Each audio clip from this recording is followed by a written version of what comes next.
ভাষা হচ্ছে তাই যা বাতাসে ভাসে, তাই না? এই জন্য এর নাম কি? ভাষা। মোটেই না। আবার সত্যি সত্যি ভাইবো না এটা। তুমি আর তোমার পছন্দের মানুষ মহাকাশে গেলা,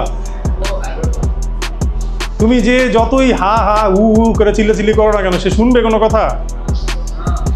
হ্যাঁ, যতই ইমোশনাল কথা বলো, সে শুনবে কোনো কথা? শুনবেই না। কারণ বাতাসেই তো হচ্ছে শব্দগুলো আসে আমাদের কানে, তাই না?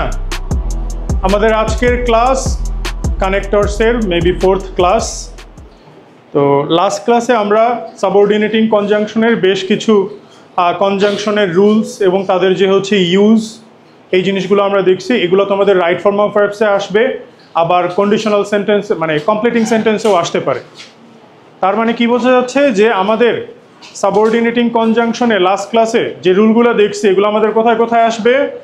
রাইট ফর্ম অফ ভার্বস আর কমপ্লিটিং সেন্টেন্স। আবার এগুলো আমাদের আমরা যখন ট্রান্সফরমেশন অফ সেন্টেন্স করব সিম্পল কমপ্লেক্স কম্পাউন্ড, তখনও আমাদের কাজে দিবে। বোঝা গেছে? আচ্ছা, সাবঅর্ডিনেটিং কনজাংশনের আরও বেশ কয়েকটা কনজাংশন মেবি বাকি ছিল, ওগুলো আমি একটু দেখে তোমাদেরকে পড়াচ্ছি আবার।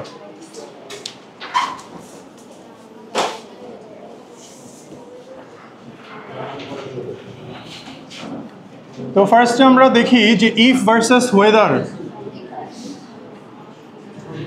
এটা কিন্তু ওয়েদার না, এটাকে আমরা কি বলি বলো তো ভাইরা? পেছনে ভাইরা কথা বলো না। ইফ ভার্সেস ওয়েদার দুইটা দিয়েই হচ্ছে যদি বোঝায়, কিন্তু ইফের যদিটাকে আমরা বলি শর্ত, আর এই ওয়েদার হচ্ছে তোমার আশঙ্কা বোঝায়। আশঙ্কা বোঝায় বা দুইটা অপশন থাকে, টু অপশনস। কীরকম? আমরা একটু বাংলায় বলার চেষ্টা করি। ধরো আমরা যদি বলি যদি তুমি আসো তবে আমি যাব, এই যদিটা কি বোঝাচ্ছে বলো তো? শর্ত বোঝায়। এবার যদি আমি বলি বাইরে বৃষ্টি হচ্ছে, ছাতা নিয়ে যাও, তা না হলে যদি বৃষ্টিতে ভিজে যাও, এই যদি কি কোনো শর্ত বোঝায়? এটা দিয়ে কি বোঝাচ্ছে? একটা আশঙ্কা বোঝাচ্ছে যে ছাতা নিয়ে যাও, যদি বৃষ্টিতে ভিজে যাও। তাহলে এইটা হচ্ছে আমরা ওয়েদার দিয়ে বলি। বোঝা গেছে? তাহলে ইফের যদিটা হচ্ছে শর্ত বোঝায়, আর ওয়েদারের যদিটা কি বোঝাবে?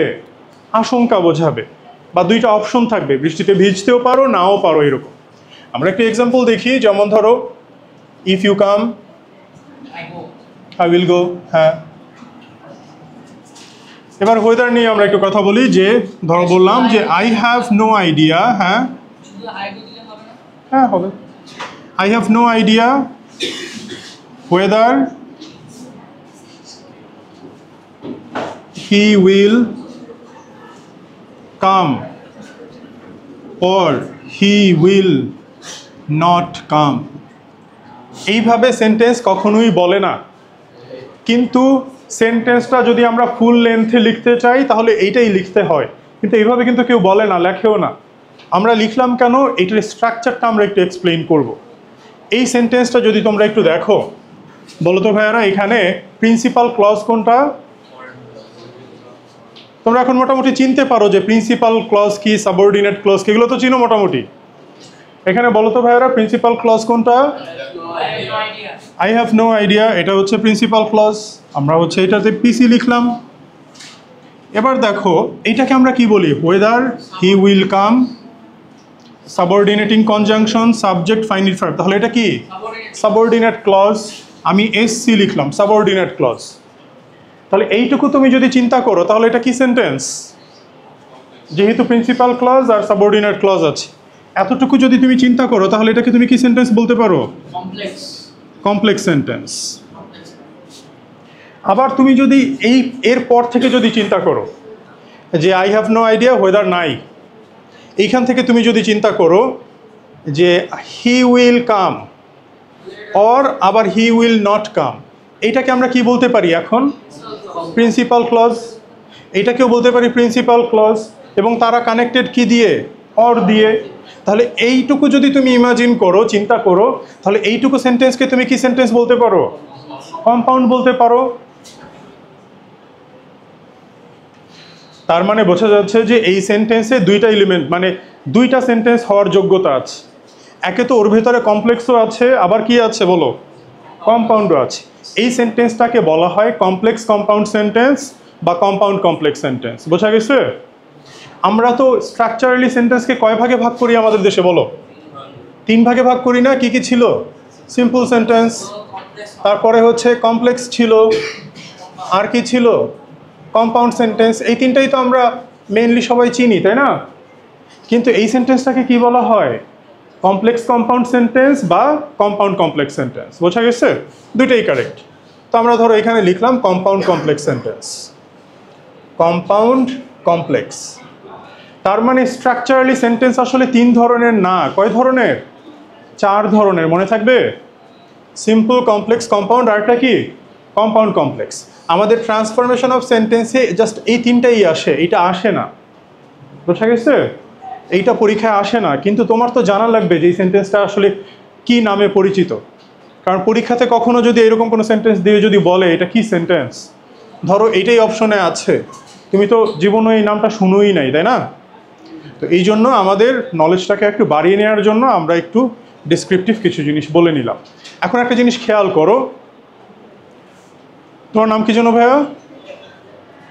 তুমি কি খাও? কি খাও ডেইলি সবচেয়ে বেশি? 3 বেলা কি খাও? পানি খাও। কি খাও? চিকেন খাও। তোমার নাম কি? ওই যে পেছনে, আচ্ছা পেছনে, তোমার নাম কি? তোমার নাম কি?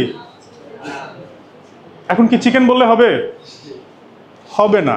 দেখো একটা জিনিস খেয়াল করো, আমি যখন বললাম তোমার নাম কি, ও তখন জাস্ট বললো আবির। যখন বললাম তুমি কি খাও, বললা চিকেন। এখন কি এটাকে রিভার্স করে দিলে হবে যে তোমার নাম কি? চিকেন, তুমি কি খাও? আবির। হইল কিছু? আচ্ছা, তখন তো পুরো পৃথিবী উল্টে যাবে, তাই না? যে চিকেন আবিরকে খায়। এখন ও তো ফুল সেন্টেন্স বলে নাই, ও কি বলছে আমার নাম আবির? ও কি বলছে আমি চিকেন খাই? বলে নাই। কিন্তু আমরা বুঝছি যে আবির দিয়ে আসলে কি বোঝাতে চাচ্ছে? আমার নাম আবির। চিকেন দিয়েও কি বলতে চাচ্ছে? যে আমি চিকেন খাই, তাই না? সুতরাং আমরা যখন কথাবার্তা বলি, আমার প্রশ্নে যে ওয়ার্ডগুলো থাকে, তুমি অ্যান্সার বলার সময় ওই ওয়ার্ডগুলোকে বাদ দিয়ে বলো না? যখন আমি জিজ্ঞেস করলাম তোমার নাম কি, তুমি কি বলছো? আমার নাম আবির। তুমি জাস্ট আবির বলে দিছো, কারণ আমার প্রশ্নের মধ্যেই ছিল নাম, তোমার নাম কি। তো এই জন্য ওই ওয়ার্ডগুলোকে বাদ দিয়ে জাস্ট আবির বলছি। তুমি কি খাও? আমি চিকেন খাই। পুরোটা বলা লাগে না। কেন বলা লাগে নাই? কারণ আমার প্রশ্নের ভিতরে ওই ওয়ার্ডগুলো ছিল। এটা কেন হচ্ছে? এটার রিজনটা হচ্ছে পৃথিবীর সব ভাষার মানুষরা একটা সেন্টেন্সকে যতটা পারে লিমিটেড করে বলার ট্রাই করে। বেশি কথা মানুষ বলতে চায় না, অল্প বলে বেশি বোঝাতে চায়। এই জন্য আমরা অনেক কিছুকে বাদ দিয়ে বলি। এবং কোনো ল্যাঙ্গুয়েজে, যত ভাষা আছে, কোনো ভাষাতেই রিপিটেশন জিনিসটাকে ভালো সেন্সে দেখা হয় না। আমরা কখনো কোনো কিছু রিপিট করি না। এই যে দেখো এখানে, এখানে দেখো কি কি আছে? এখানে হি আছে, তাই না? এখানে কি আছে? হি। এইখানে কি আছে? উইল। এখানে আছে উইল। এখানে আছে কাম। এখানে কি? কাম। আমরা এই কমন নেয়া শুধু ম্যাথই কমন নেই না, আমরা ইংলিশেও কমন নেই। ইংলিশও ম্যাথ। বোঝা গেছে? আচ্ছা, তো আমরা এখন কমন নিব। প্রশ্ন হচ্ছে কমনটা নিলে এই অংশ কেন বাদ যাবে? এই অংশ বাদ দিলে কি হইতো? আচ্ছা, এই অংশ বাদ দিলে কি হইতো তোমরা নিজেরাই দেখো। সেন্টেন্সটা কত অদ্ভুত শোনা তো, যে I have no idea whether or he will not come. কিছু হইল?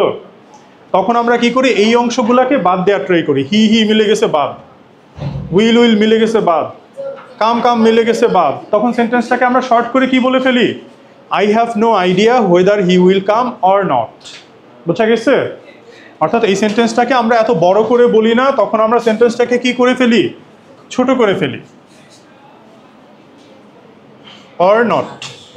তোমাকে পরীক্ষাতে ফুল সেন্টেন্স লিখে জীবনেও দিবে না, জীবনেও ফুল সেন্টেন্স লিখে দিবে না। সবসময় কি করবে? এতটুকু লিখে দিবে, I have no idea whether he will come or not. এতটুকু লিখে দেবে এবং তোমাকে বলবে এটা কি সেন্টেন্স। তোমরা অ্যান্সারে কি বলবা? এটা হচ্ছে কম্পাউন্ড কমপ্লেক্স সেন্টেন্স। মনে থাকবে সবার?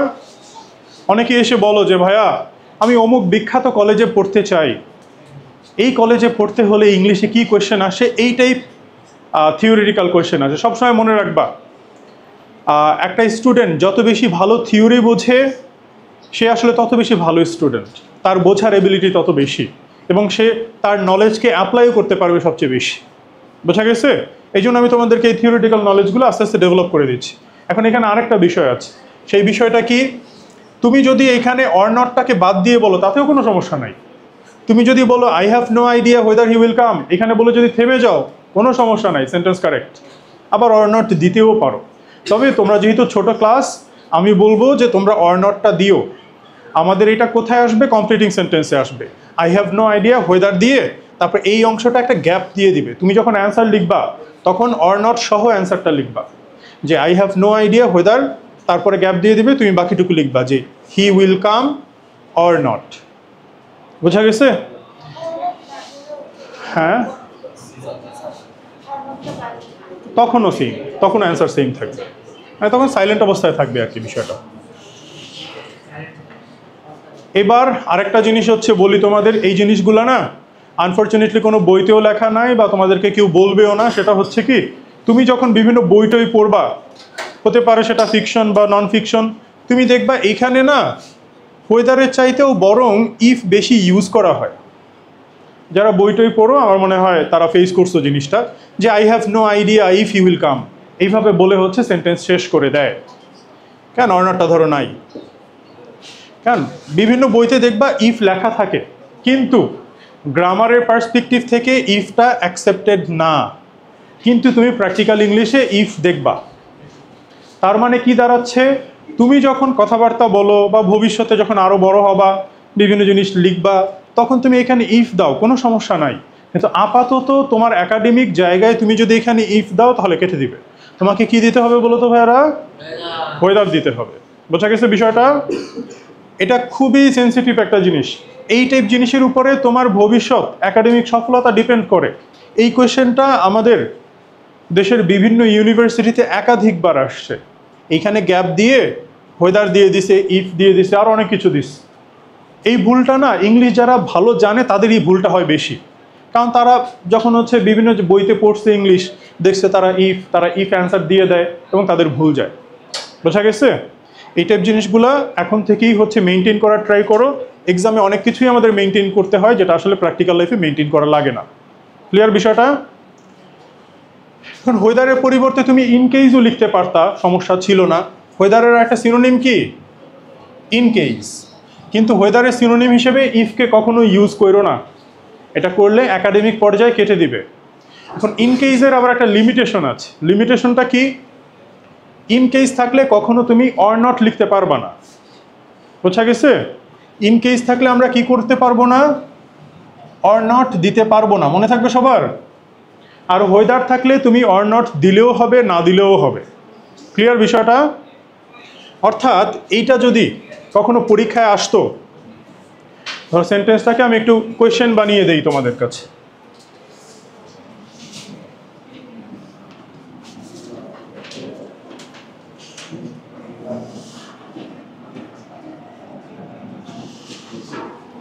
ধরো অর নট সহই আছে, যে I have no idea dash he will come or not.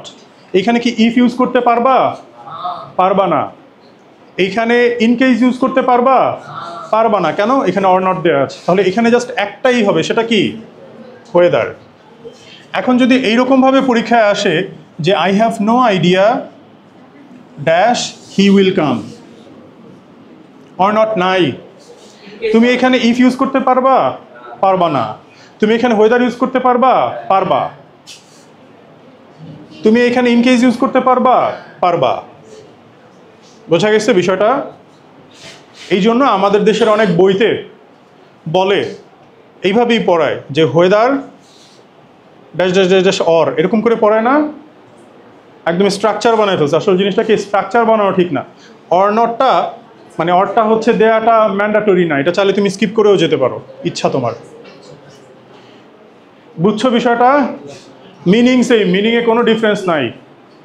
তাহলে এইখানে আমরা ইফ আর ওয়েদার বা ইন কেস তাদের ভেতরে যে ডিফারেন্স এবং তারা এগুলো দিয়ে আসলে কি মিনিং আসে সেগুলো আমরা মোটামুটিভাবে বুঝলাম। কারো কোনো কোয়েশ্চেন বা কনফিউশন থাকলে বলো।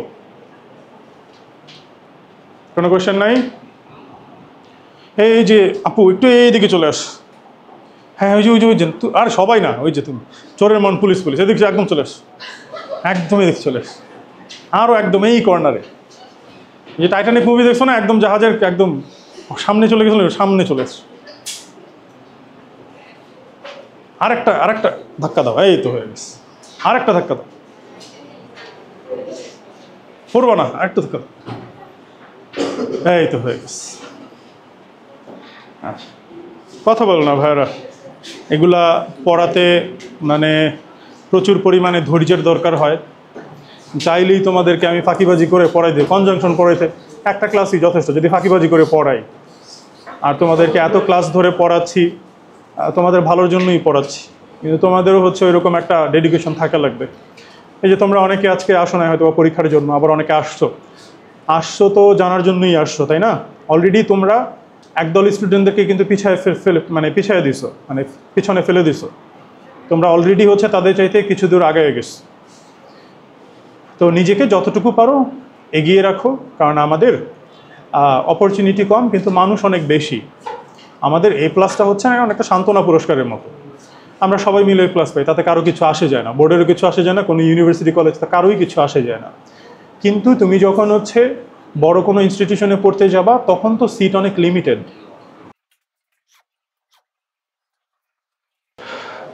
এরপরে আরেকটা কনজাংশন দেখো, লেস্ট। লেস্ট আমরা আগেও পড়ছি, তাই না? মিনিংটা হচ্ছে তোমার তা না হলে, আর লেস থাকলে আমরা কি যেন দেই, শুড দেই, আর হচ্ছে মাইট দেই, তাই না? সবচেয়ে কমন কোনটা? শুড। আচ্ছা, যেমন ধরো একটা সেন্টেন্স যদি লিখি যে ওয়াক ফাস্ট, হ্যাঁ, lest you should miss the fight. আচ্ছা, দ্য ট্রেন, যে তাড়াতাড়ি হাঁটো, শুটের বাংলা কি বলো? উচিত। তাহলে বাংলাটা কিরকম হয় দেখো, তাড়াতাড়ি হাঁটো তা না হলে তোমার ট্রেন মিস করা উচিত। খুবই বিশ্রী শোনায় না? আচ্ছা, তাহলে এখানে ছোট্ট একটা ভুল হচ্ছে, ঠিক হয় নাই, ছোট্ট একটা ভুল আছে। ভুলটা কি? শুডের দুইটা মিনিং আছে, একটা হচ্ছে উচিত। তুমি যদি কেমব্রিজ ডিকশনারিতে যদি সার্চ দাও অনলাইনে, তুমি ওদের যে অনলাইন ডিকশনারি পেজটা আছে, তুমি দেখবা যে শুডের এখানে দুইটা মিনিং দেওয়া আছে। একটা মিনিং হচ্ছে তোমার সাজেশন বোঝায়, বা যেটাকে আমরা বাংলায় বলি উচিত। আরেকটা হচ্ছে তোমার প্রবাবিলিটি বোঝায়, যেটাকে আমরা বাংলায় বলতে পারি কি, সম্ভাবনা। তাহলে এইখানে বলো তো কি বোঝাচ্ছে, উচিত না সম্ভাবনা? সম্ভাবনা বোঝাচ্ছে যে তাড়াতাড়ি হাঁটো, তা না হলে তুমি সম্ভবত ট্রেনটা মিস করবে। যে কারণে আমরা এখানে চাইলে শুড ছাড়া কি দিতে পারি, মাইটও দিতে পারি, কারণ মাইট দিয়েও সম্ভাবনা বোঝায়। এখন তুমি প্রশ্ন করতে পারো যে ভাইয়া মে দিয়েও তো সম্ভাবনা বোঝায়, তাই না? কুড দিয়েও তো সম্ভাবনা বোঝায়, মে কুড এগুলো দিয়েও তো হচ্ছে সম্ভাবনা বোঝায়, তাই না? তাহলে এইগুলো কেন এখানে আমরা ইউজ করতে পারি না? এর রিজন হচ্ছে ওরা এইভাবে বলে না। বুঝা গেছে?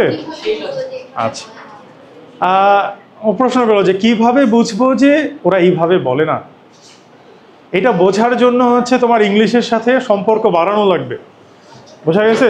তুমি যত হচ্ছে ইংলিশ পড়বা, বলবা, শুনবা, এই জিনিসগুলো আস্তে আস্তে আস্তে আস্তে হচ্ছে তোমার ভেতরে চলে আসবে। বোঝা গেছে? এই জিনিসটা আসলেই বোঝার কোনো রুল নাই যে হচ্ছে আমি তোমাকে একটা ট্যাবলেট খাওয়াই দিলাম আর তুমি এখন বোঝা শুরু করছো যে হ্যাঁ কোনটা ইউজ করে আর কোনটা ইউজ করে না। ধরো একটা পিচি ছেলে, তোমাদেরকে বলছিলাম মনে হয় আগেও, যে সে লিখছে ষষ্ঠম। পরে আমি বলছিলাম যে এই তুমি ষষ্ঠম লিখছো কেন? হ্যাঁ, 3-4 বার বলে ফেলছি অলরেডি। তো সে ব্যাখ্যা দিচ্ছিল যে ভাইয়া পঞ্চম, সপ্তম, অষ্টম, নবম, দশম, তো ষষ্ঠম কেন হবে না? তো এই কেনর কোনো ব্যাখ্যা আসলে দিতে পারি আমরা? আর থাকলেও থাকতে পারে, কিন্তু আমরা আপাতত জানি না। তো অনেক কিছুই আছে যেগুলোর আসলে ব্যাখ্যা বলাটা কঠিন, মানুষ বলে না এই জন্য হয় না, মানুষ বলে এই জন্য হয়। ধরো আমরা কি বলি, আমি খাই, যদি হচ্ছে কেউ আমাকে খাওয়াই দেয় তখন আমি কি বলবো, আমাকে খাইয়ে দাও। বা হচ্ছে এখন যদি আমি বলি যে আমি যাই, আমাকে যাইয়ে দাও, ওটা কি যাইয়ে দাও হবে? এটা কি হবে, আমাকে নিয়ে যাও। কিন্তু লজিক্যালি তো আমাকে যাইয়ে দাওই হওয়ার কথা ছিল, তাই না? কিন্তু মানুষ বলে কি আমাকে নিয়ে যাও। আমি ছোটবেলায় বলতাম যে আমাকে ওই রুমে যাইয়ে দাও, এবং সবাই হা করে হাসতো। কিন্তু আমার লজিক তো ঠিকই ছিল, তাই না? আমার এনভায়রনমেন্ট আমাকে ভুল শিখিয়ে দিছে, না এটাকে যাইয়ে দাও হবে না, এটা নিয়ে যাও হবে, এটাই কারেক্ট। মানে ইলজিক্যাল জিনিসটাই ছোটবেলা আমাকে শিখিয়ে দিছে, হ্যাঁ এটাই কারেক্ট। এরপর থেকে আমি আস্তে আস্তে বলা শুরু করছি আমাকে নিয়ে যাও। বোঝা গেছে? মানুষ যখন হচ্ছে জন্ম নেয় তখন হচ্ছে সে 100% লজিক নিয়ে জন্মায়, কিন্তু তার আশপাশের এনভায়রনমেন্ট হচ্ছে তার ওই লজিক্যাল ল্যাঙ্গুয়েজকে আস্তে আস্তে ইলজিক্যাল বানিয়ে দেয়। এবং এটার ব্যাখ্যাও আমরা জানি না কেন। তো এখানে আমরা মে আর হচ্ছে তোমার কুড দিয়েও সম্ভাবনা বোঝায়, কিন্তু এখানে ইউজ করতে পারবো না। কেন পারবো না? কারণ যাদের ভাষা তারা কখনো এখানে বলে নাই মে বা কুড, এই জন্য এটা হয় না। মানে ভাষা হচ্ছে তাই যা মানুষ বলে, ভাষা হচ্ছে তাই যা বাতাসে ভাসে, তাই না? এই জন্য এর নাম কি? ভাষা। মোটেই না। আবার সত্যি সত্যি ভাববো না এটা। ভাষার অন্যতম ধারক বা বাহক কে বলো? ভাষার অন্যতম ধারক বা বাহক কে? বাতাস। আচ্ছা, ধরো বাতাস নাই, মহাকাশ। তুমি আর তোমার পছন্দের মানুষ মহাকাশে গেলা, তুমি যে যতই হা হা উ উ করে চিল্লাচিল্লি করো না কেন, সে শুনবে কোনো কথা? হ্যাঁ, যতই ইমোশনাল কথা বলো, সে শুনবে কোনো কথা? শুনবেই না। কারণ বাতাসেই তো হচ্ছে শব্দগুলো আসে আমাদের কানে, তাই না? এই বাতাস কি আমরা কখনো গোনায় ধরি না যে আসলে বাতাসই হচ্ছে এই ভাবের আদান প্রদানের একটা অন্যতম মাধ্যম? ভাষার প্রাণ হচ্ছে বাতাস, তাই না? বাতাসকে কেউ গোনায় ধরে না।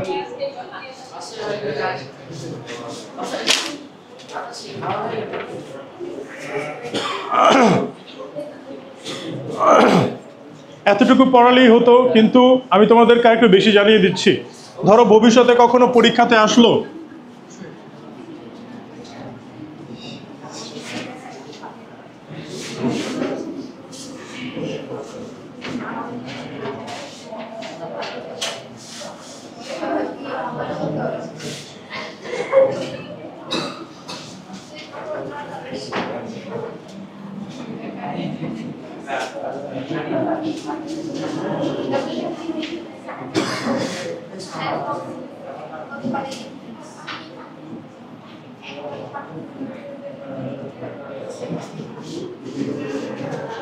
না, এই কোয়েশ্চেনটা একটু সলভ করো সবাই।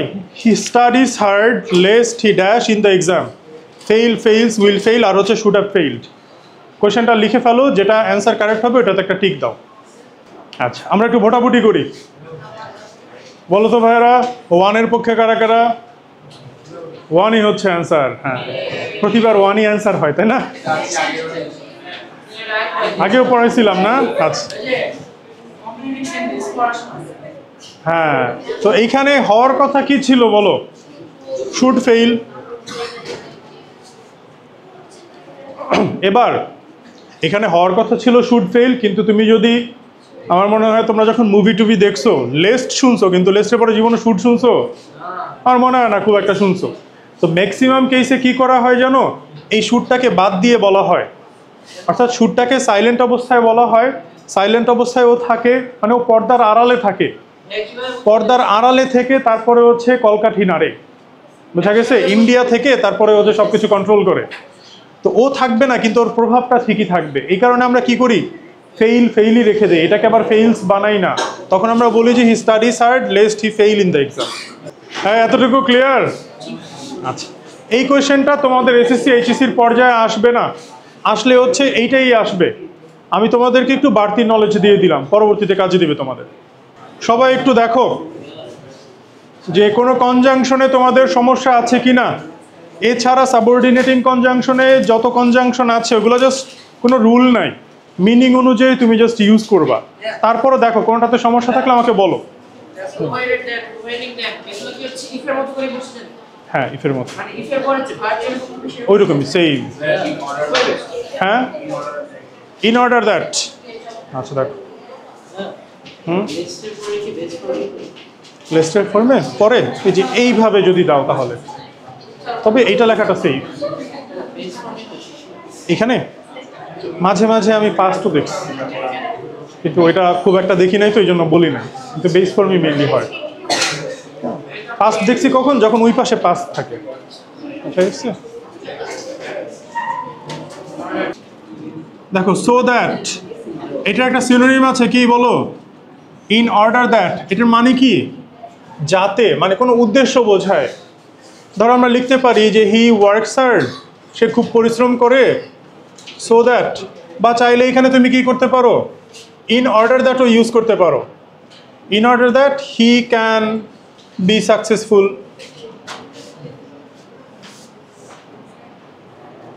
এখন এখানে একটা ছোট্ট একটা ঝামেলা আছে। ঝামেলাটা কি? সো দ্যাট হচ্ছে কনজাংশন, ইন অর্ডার দ্যাটও হচ্ছে কনজাংশন, কিন্তু ইন অর্ডার টু যেটা ওটা কিন্তু প্রিপোজিশন। বোঝা গেছে? ইন অর্ডার টুটাকে আমরা কি বলি? প্রিপোজিশন। বা টু টু আর ইন অর্ডার টু দুইটাই কি?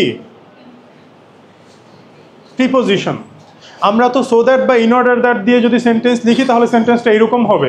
আমরা যদি টু বা ইন অর্ডার টু দিয়ে যদি লিখতে চাই তাহলে কি হবে সেন্টেন্সটা বলো? হি ওয়ার্কস হার্ড, সেম সেন্টেন্সটাই তখন কি হবে? টু বা in order two be successful. বুঝছো সবাই? আচ্ছা বলো তো ভাইয়েরা, প্রথম সেন্টেন্সটা কি সেন্টেন্স ছিল? সিম্পল, কমপ্লেক্স না কম্পাউন্ড? কমপ্লেক্স সেন্টেন্স ছিল।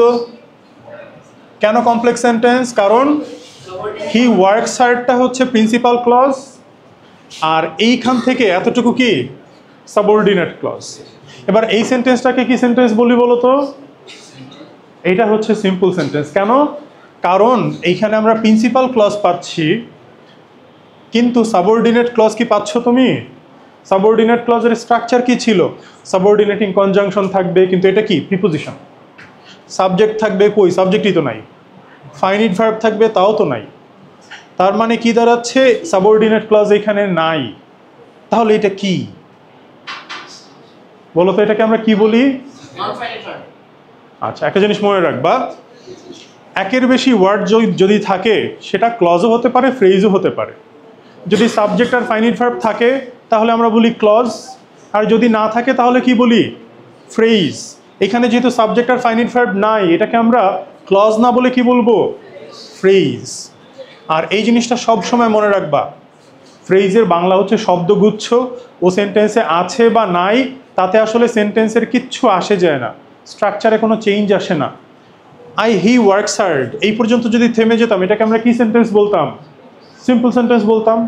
আমরা যে এই ফ্রেজটা যে অ্যাড করলাম তাতেও সিম্পল সেন্টেন্স কি থাকবে? সিম্পলই থেকে যাবে। বোঝা গেছে?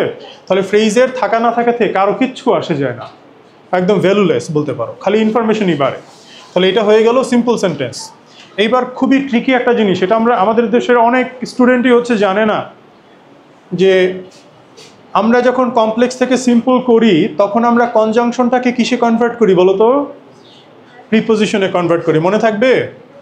এটা আমরা যখন ট্রান্সফরমেশন অফ সেন্টেন্সে যাব তখন দেখবা পুরো ট্রান্সফরমেশন অফ সেন্টেন্সটাই এই কনসেপ্টের উপর ডিপেন্ড করে, যে কনজাংশনকে যখন আমরা প্রিপোজিশন বানায় দিই তখনই কমপ্লেক্স সেন্টেন্সটা কি হয়ে যায়? সিম্পল সেন্টেন্স হয়ে যায়। এই কনজাংশন আর প্রিপোজিশনের ট্রান্সফারটা তুমি যত ইফেক্টিভ ওয়েতে করতে পারবা তত বেশি ট্রান্সফরমেশন অফ সেন্টেন্স তুমি ইজিলি সলভ করতে পারবা। বোঝা গেছে? এখন আমরা ট্রান্সফরমেশন অফ সেন্টেন্সে যাই নাই, কিন্তু আগে থেকেই তোমাদেরকে হালকা হালকা আইডিয়া দিচ্ছি। পরবর্তীতে আমরা আরও ডিটেলসে যখন বলবো জিনিসগুলো আরও সহজ মনে হবে তোমার কাছে। ক্লিয়ার বিষয়টা? কারো কোনো প্রশ্ন থাকলে বলো, সো দ্যাট বা ইন অর্ডার দ্যাট নিয়ে। আমাদের সাবঅর্ডিনেটিং কনজাংশন শেষ।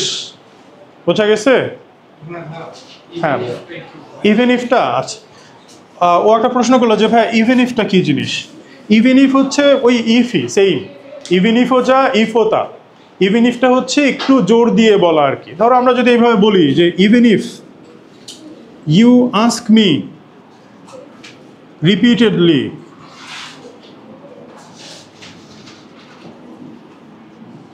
I won't answer you.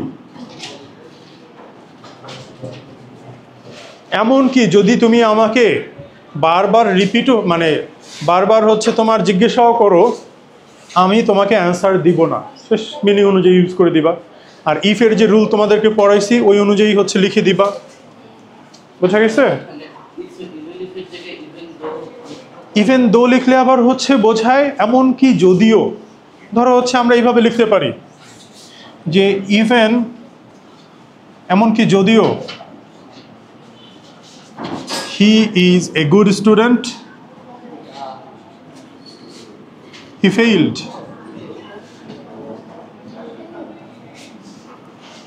এটা ইভেন্টটা না লিখলে কি হয়তো, যদিও সে ভালো স্টুডেন্ট সে ফেল করছে, এটা দেয়াতে কি হয়েছে একটু এমফাসাইজ করে বোঝাইছে এমনকি যদিও সে একটা ভালো স্টুডেন্ট তাও সে ফেল করল।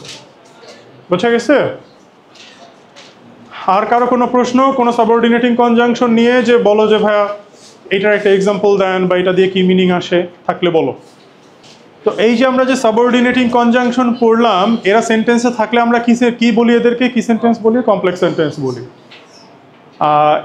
এই জাস্ট কনজাংশনের ব্যবহারটা তোমাদের কানেক্টরসে আসবে পরীক্ষাতে, আবার আমাদের কমপ্লিটিং সেন্টেন্সে আসবে, কিছু কিছু জিনিস রাইট ফর্ম অফ ভার্বসে আসবে, আবার কিছু কিছু জিনিস আমাদের ট্রান্সফরমেশন অফ সেন্টেন্সে কাজে লাগবে। একটা আরেকটার সাথে কানেক্টেড। আজকে আর পড়াতে ভালো লাগতেছে না, আসো গল্প করি। দাঁড়া একটু ভিডিওটা শেষ করি, তাহলে আমাদের সাবঅর্ডিনেটিং কনজাংশন শেষ। আগামী ক্লাসে আবার সবার সাথে দেখা হবে ইনশাআল্লাহ। ওয়ালাইকুম আসসালাম।